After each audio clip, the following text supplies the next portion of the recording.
Hello नमस्कार. महाराजा kitchen रेसिपीमध्ये आपलं स्वागत आहे. तर आज मी भोपळी मिरची बनवणार आहे. तर ती ही भरलेली. चला आता सुरुवात करूया. तर ही भोपळी मिरची आहे. तर यामध्ये मी छोट्या छोट्या अशा भोपळी मिरची घेतलेल्या आहेत.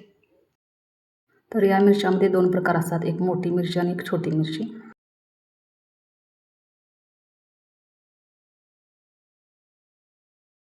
तर हे पहा. तर या मिरच्या ज्या असे आपण काय करायचे आहे, 4 भाग करून घ्यायचे आहेत.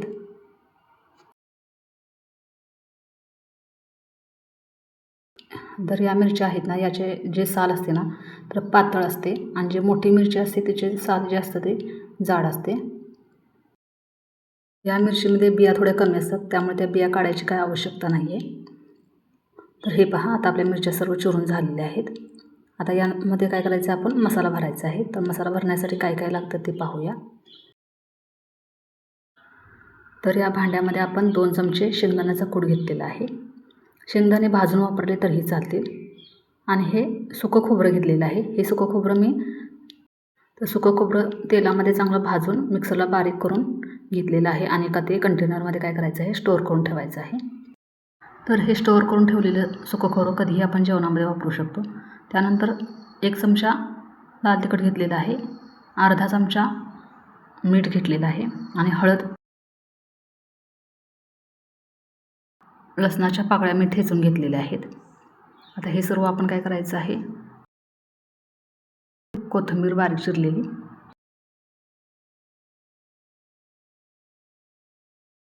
हे सर्व एकजीव करून घ्यायचं आहे. आणि यानंतर आपण काय करायचं आहे, मिरचीला जे आपण 4 भाग केलेले आहेत ना त्यामध्ये काय करायचं आहे, आपण व्यवस्थित भरून घ्यायचं आहे.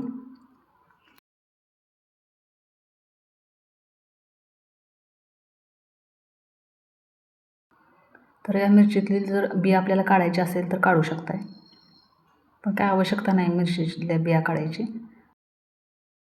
आपण हा मसाला असा सर्व बाजूने भरून घ्यायचा आहे मिरचीच्या.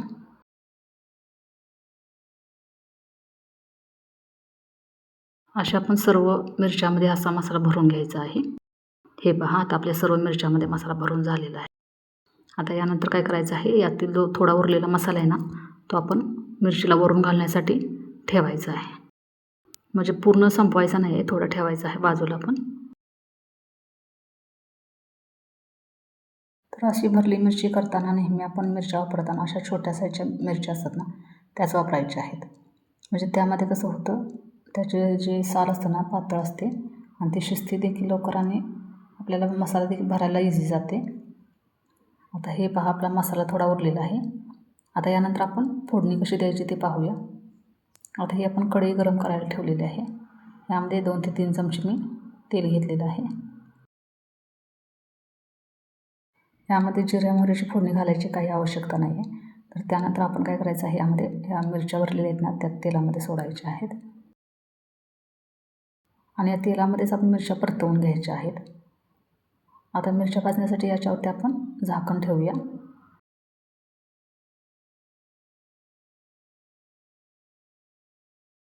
तर ही मिरचीला भाजताना आपण काय करायचं आहे, लो फ्लेमवरती थोड्या थोड्या अशा वाफेवरती भाजून घ्यायचे आहेत.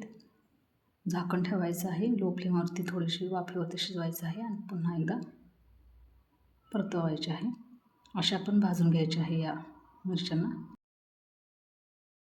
तेलामध्ये मिरचीला चांगला भाजून घेतलेला आहे. आता यानंतर यावरती जो उरलेला मसाला आहे ना तो घालायचा आहे आणि यामध्ये थोडंसं पाणी घालायचं आहे आणि झाकण ठेवून काय करायचं आहे, भाजीला चांगलं शिजू द्यायचं आहे.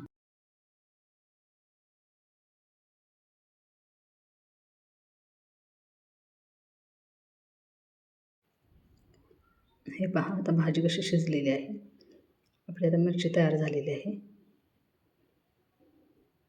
आता यानंतर याला सर्व करूया.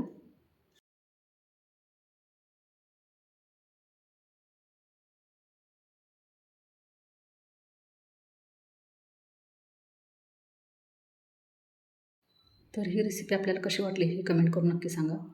आवडल्यास लाईक करा, शेअर करा, सबस्क्राईब करा. बाजूलाच असलेलं बेल आयकॉनचं बटन क्लिक करा, जेणेकरून माझ्या येणाऱ्या सर्व रेसिपी आपल्याला पाहायला भेटतील. थँक्यू.